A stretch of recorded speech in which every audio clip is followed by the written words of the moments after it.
Thank you, Patrick. If you go outside, you just look up and it might seem like everything above you is wide open. But actually, the skies above us here in Southern California happen to be some of the most crowded in the nation. Now, if you were to count the big airports like LAX and smaller ones like El Monte, there are 30 airports just in our area, with millions of takeoff and landings every year.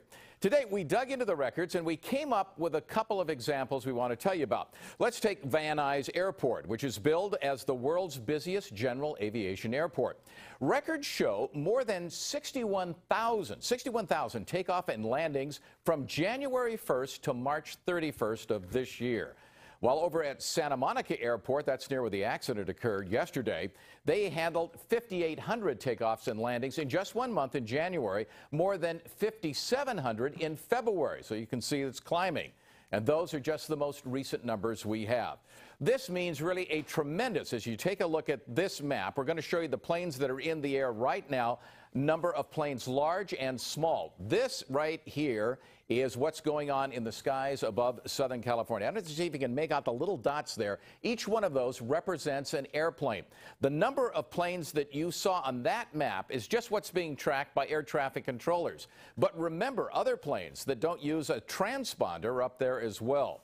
Now, it's not always to see all the traffic that is in the air. This is a Cessna 172. It's just like the two that crashed yesterday.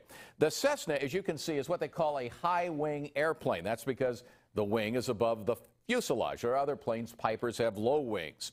And it's very difficult what is to see then what is above you if you're the pilot here.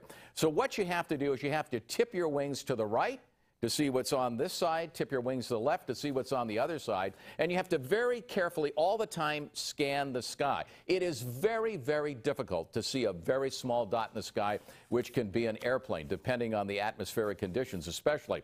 On average, here in the United States, there is one mid-air collision every month. That's on average across the country. 60% of the time, those mid-air collisions are fatal, and the overwhelming majority of mid-air collisions all occur within just 5 miles of an airport.